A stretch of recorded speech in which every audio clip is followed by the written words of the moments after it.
महाराज जी, मेरा प्रश्न है कि आजकल के इस तेज जीवन में जहां बहुत कंपटीशन है, एक दूसरे से आगे बढ़ने की चाहत है, अगर कोई दूसरा आगे बढ़े तो उससे जलन होनी भी स्वाभाविक है, जबकि हमें पता है कि समय से पहले और भाग्य से ज्यादा किसी को ये नहीं जलन क्यों होनी चाहिए? हमें खुशी होनी चाहिए।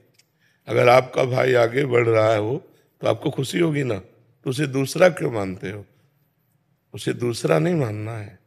भगवान ने उसको योग्यता दी, वो आगे बढ़ रहा है, कभी हमको भी योग्यता देंगे भगवान तो हम भी आगे बढ़ेंगे। जलन होना ठीक नहीं है। जलन से द्वेष होगा और द्वेष से पाप बन जाएगा। पाप की प्रवृत्ति द्वेष से बढ़ जाती है, और द्वेष का नाम इसी का है कि हम मत सरता, मेरे साथ चलने वाला मेरे से आगे निकल रहा है, बस इसी का नाम ईर्ष्या, इसी का नाम द्वेष है। इसको मिटा देना चाहिए। अगर हमारा पुत्र हमसे आगे निकल जाए तो हमें खुशी होगी ना कि चलो अच्छा हुआ, तो हम ऐसे भाव करते हैं। उदार चरिता नाम वसुधैव कुटुंबकम, पूरा विश्व मेरा भाई है। अगर एक भाई मेरा आगे निकला जा रहा है तो हम आशीर्वाद देते हैं, आगे बढ़ो, सुख प्राप्त करो। कभी भगवान हमको भी अवसर देंगे तो हम भी आगे बढ़ जाएंगे। ईर्ष्या करना उचित नहीं, जलन करना उचित नहीं। इससे तो फिर अपना पतन हो जाएगा, अपना उत्साह क्षीण हो जाएगा, अपने हृदय की जलन अपने को डाउन कर देगी। ऐसा नहीं करना। अपने को उत्साह बढ़ाना है, अपने को अभ्यास बढ़ाना है, अपने को गायन शैली ऐसी बनानी है जो उससे भी उच्च कोटि की हो जाए। तो इसके लिए मैं उसका भी आशीर्वाद चाहिए, तो हम उसको भी नमन करें और प्रभु को नमन करें कि वाहेगुरु ऐसी हम पर कृपा करें कि हमारी आवाज़ ऐसी हो कि सबको प्रियता बढ़े, सबको सुख मिले और सब हमारी आवाज़ को पसंद करें। ये तो उसकी देन होगी। दूसरों को जलन हो हमसे तो अपने को क्या लेना देना? हमको किसी के प्रति जलन नहीं होनी चाहिए। और अगर हमसे कोई जलन करता है तो वाहेगुरु हमारे साथ, एक बाल भी नहीं उखाड़ सकता कोई। अगर हमारी मृत्यु जिस क्षण है उस क्षण होनी ही है, और जिस क्षण नहीं होनी तो पूरा विश्व लग जाए तो नहीं मार सकता। दोनों किडनी 20 साल से फेल है, क्या मार सकी क्या? और जिस दिन मरना होगा तो हर व्यवस्था में चट मर जाएंगे। हमारी चेष्टा नहीं होगी कि आप दुखी हो। आप अपनी सोच से दुखी हो तो उससे हम क्या कर सकते हैं? आप अपनी सोच नहीं सुधार पा रहे हैं, आप उससे जल रहे हैं तो आपको दंड मिल रहा है, आप भोगो उस बात को।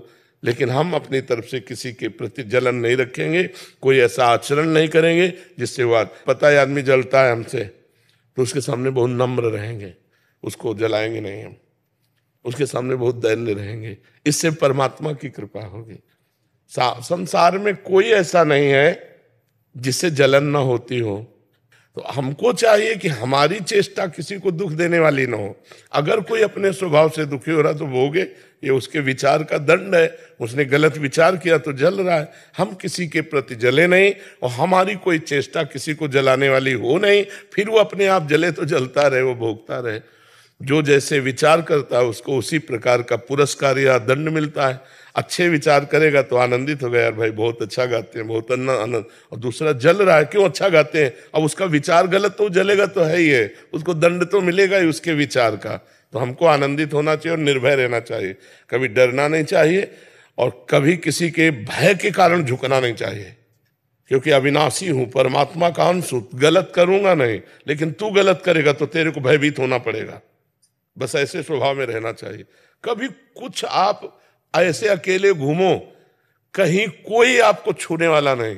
और जिस दिन विधान है तो उस दिन आप 10-20 गार्ड लगा लो तो भी आपके थप्पड़ पड़ जाएगा। विधान है तो वो होके रहेगा, और नहीं है तो अकेले घूमो, कुछ नहीं होने वाला है, पक्का सुन।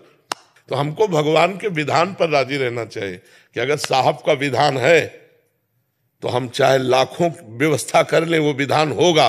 अगर साहब का विधान नहीं है तो चाहे लाखों विरोधियों कुछ नहीं कर सकते। एकदम मस्त रहना चाहिए। किसी के गिराने से तुम गिर नहीं सकते, और किसी के मिटाने से तुम मिट नहीं सकते। साहब का विधान केवल देखो, प्रभु का विधान देखो और आनंदित रहो। चौड़ी छाती करके घूमो, कोई नहीं छू सकता। मालिक का विधान, हम देखो बचपन से भगवान के सहारे हैं। बचपन से 13 वर्ष की अवस्था कभी कोई दोस्त नहीं बनाया भगवान के सिवा। तो उनका चमत्कार देखा है, हर जगह उनकी रक्षा व्यवस्था देखी है, हर जगह उनका प्यार दुलार देखा है। तो उन्हीं के भरोसे रहो, किसी व्यक्ति के भरोसे नहीं। किसी व्यक्ति की अंगरक्षा से आप सुरक्षित नहीं है, भगवान की सुरक्षा से आप सुरक्षित है। और जब भगवान विधान कर देगा इस शरीर को कि ऐसे जाना है, तो फिर वैसे ही जाना होगा। हिरण्यकश्यप ने कितने वरदान मांगे थे, कोई ऐसा नहीं क्षेत्र छोड़ा था जो मांगा ना हो। मतलब वो एक तरह से अमर था।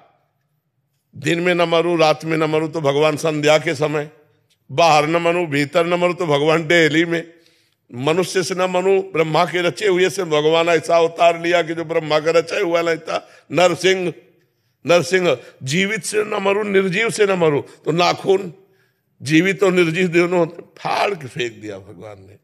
भगवान है, उनके समान कोई है नहीं, इसलिए भरोसा भगवान का रखे, किसी इंसान का नहीं। और इंसान के राग द्वेष से अपने में कोई फर्क पड़ना नहीं चाहिए। वो अपना स्वभाव है, जल रहा है, कोई हमसे आनंदित हो रहा है, कोई दुखी हो रहा है, वो दुखी हो रहा है, उसका स्वभाव आनंदित हो रहा है, उसका स्वभाव, हम किसी को दुख नहीं देंगे, ऐसा भाव रखना चाहिए।